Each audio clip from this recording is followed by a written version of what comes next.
जय माता दी दोस्तों, स्वागत है आप सभी का एक बार फिर से। माँ भगवती की कृपा आप और आपके परिवार पर सदा सर्वदा बनी रहे। दोस्तों, अगर आप अपनी लाइफ में कुछ नया सीखना चाहते हैं तो चैनल को सब्सक्राइब जरूर करिएगा। दोस्तों, हिंदू कैलेंडर में सावन का महीना भगवान शिव को समर्पित माना जाता है और यही वजह है कि भगवान शिव ही इस महीने के अधिष्ठाता देव हैं। इस मास में भगवान भोलेनाथ अपने परिवार के साथ पृथ्वी पर आते हैं और यहीं से ब्रह्मांड का संचालन करते हैं।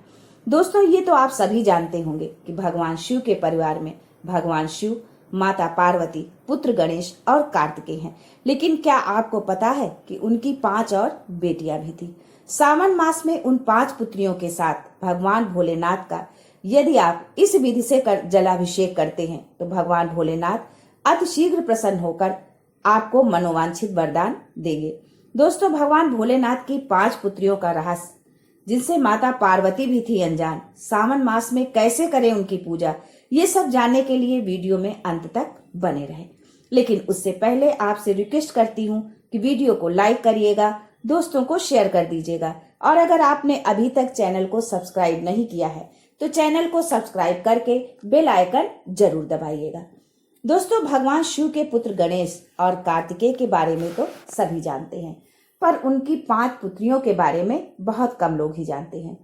भगवान शिव जब नीलकंठ पर पहुंचे, आज भोलेनाथ गंगा में स्नान करने के लिए गए। उनके तप साधना के बल पर शरीर से पसीना बह निकला। पसीने की 5 धारा बन गई। भगवान शंकर की उन पसीने की 5 धाराओं में से भगवान शंकर की 5 पुत्रियों ने जन्म लिया, जिनके नाम थे जया, विषहरा, शामिल बारी, दोतली और देव। ये शंकर जी की 5 बेटियां जो गंगा जी के जल में प्रकट हुई थी। शिव जी की ये 5 पुत्रियां शिव जी के साथ ही रहती हैं, पर कहां, आगे की कथा में जानते हैं। दोस्तों, शिवलिंग के ऊपर जो जलाधारी होती है, उस जलाधारी में से जो बूंद बूंद पानी गिरता है, उस जलाधारी में 5 बेटियों का स्थान होता है। जलाधारी जो आप लोगों ने देखा होगा कि शिवलिंग के ऊपर एक कलश की तरह एक टंगा होता है, जिससे बूंद बूंद करके पानी नीचे गिरता रहता है। यानी वो 5 पुत्रियां भगवान शिव पर बूंद बूंद करके पानी गिराती रहती हैं। भोलेनाथ उन 5 पुत्रियों को गणेश, कार्तिकेय की तरह प्रेम करते थे और उनके साथ समय भी बिताना चाहते थे और अपनी 5 पुत्रियों के साथ समय बिताने के लिए वो हर दिन गंगा जी के तट पर पहुंच जाते। भोलेनाथ को जैसे ही समय मिलता, वो शाम के समय गंगा जी के तट पर पहुंचते और अपनी 5 पुत्रियों के साथ खेलते, उनको लाड़ करते, प्यार करते। माता पार्वती को मालूम नहीं कि भोलेनाथ प्रतिदिन जाते कहाँ हैं। माता पार्वती ने सोचा कि भोलेनाथ जब भी कहीं भ्रमण के लिए जाते हैं तो बिना मेरे जाते ही नहीं है, हमको साथ में लेके जाते हैं। अब ऐसी कौन सी जगह है जहां पर वो प्रतिदिन जाते हैं और वो भी अकेले?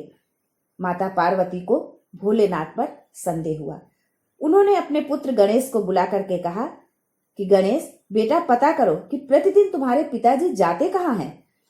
वैसे तो जब तुम्हारे पिताजी कहीं पर भी भ्रमण के लिए जाते हैं तो मुझे साथ लेकर के जाते हैं, अब कहाँ जाते हैं जो अकेले ही चले जाते हैं। इस तरह से पार्वती के मन में विचार उठने लगा। गणेश जी गए और उन्होंने आकर के अपनी माता को बताया कि पिताजी तो गंगा जी में के जल में कुछ स्त्रियों के साथ अटखेलियां कर रहे हैं। गणेश जी के ये शब्द सुनकर जगत जननी माता पार्वती क्रोधित हो गई। क्रोध में लाल माता पार्वती जी सीधे गंगा तट पर पहुंच गई और जब देखा कि भगवान भोलेनाथ 5 कन्याओं के साथ जल क्रीड़ा कर रहे हैं, माता पार्वती ने क्रोध में जैसे ही भोलेनाथ को आवाज दी, वैसे ही भोलेनाथ जल क्रीड़ा करते हुए खड़े हो गए और बोले, क्या बात है पार्वती, इतना क्रोध क्यों? पार्वती जी ने कहा, ये स्त्रियां आपके साथ कौन है? मैं तो पतिव्रता धर्म निभा रही हूँ और आप इन 5 स्त्रियों के संग। माता पार्वती का क्रोध चरम सीमा पर और माता ने अपने केश खोल दिए। ये देखकर भगवान भोलेनाथ को लगा कि ये मेरी इन पुत्रियों का वध कर देगी। भोलेनाथ बोले, शांत हो जाओ देवी, ये मेरी 5 पुत्रियां हैं। ये सुनकर माता पार्वती स्तब्ध, बोली, ये 5 पुत्रियां कब प्रकट हो गईं? भोलेनाथ ने कहा, जब चौसर खेलते समय मेरे वस्त्र तुमने ले लिए थे, मैं जल में तप करने के लिए बैठा, तप करने से मेरे शरीर से पसीना बह निकला, पसीने से 5 धाराएं प्रकट हो गई। उन 5 धाराओं से गंगा जी की गोद से ये 5 बेटियां प्रकट हुई हैं।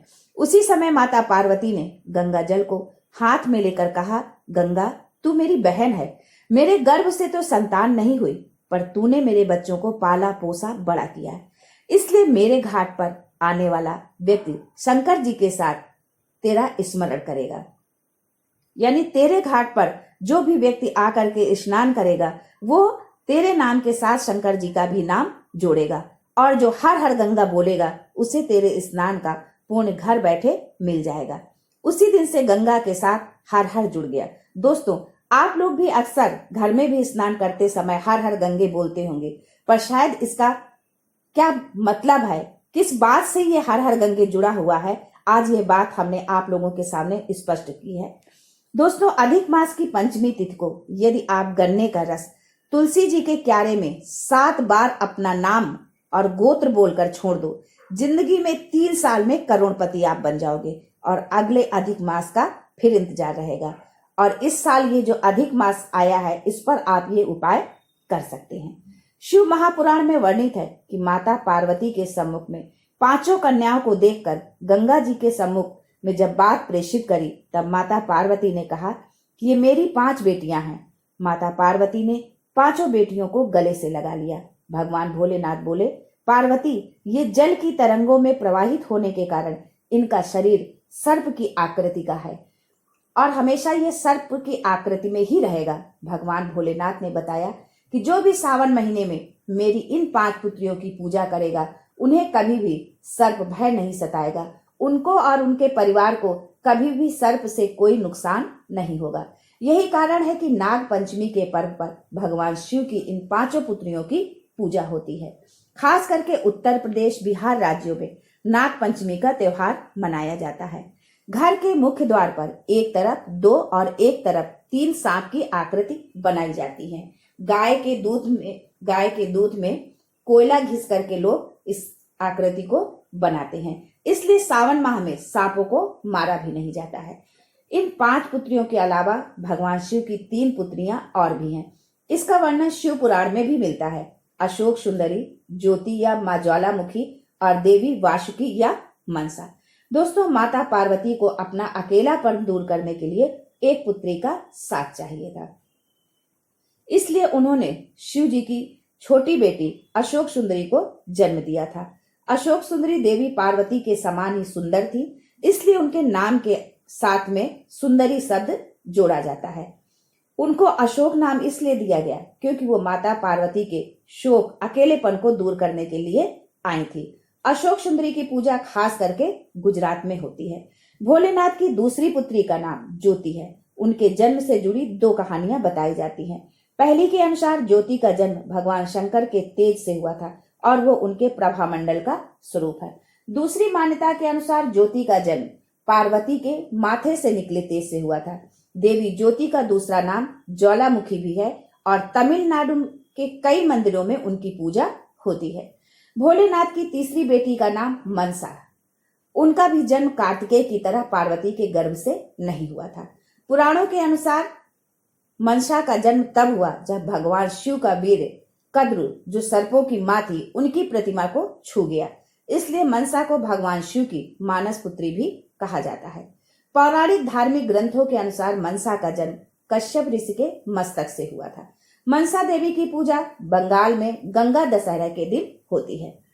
जिस व्यक्ति को सर्प बहुत दिखता हो, स्वप्न बहुत आते हो, नाग दिखते हो, मुर्दा दिखता हो या सफेद कपड़े में लिपटा कोई दिखता हो, श्वेत केस वाला कोई व्यक्ति दिखता हो या रात्रि में सोते सोते नींद उच्चिष्ट हो जाती है यानी कि खुल जाती है, तो भगवान शंकर की इन 5 पुत्रियों का नाम स्मरण कर हाथ में जल लेकर पीकर सो जाइए। स्वप्न नहीं आएगा, नींद भरपूर आएगी और यदि आप नींद की गोली खाते हैं तो वो गोली भी आपकी छूट जाएगी।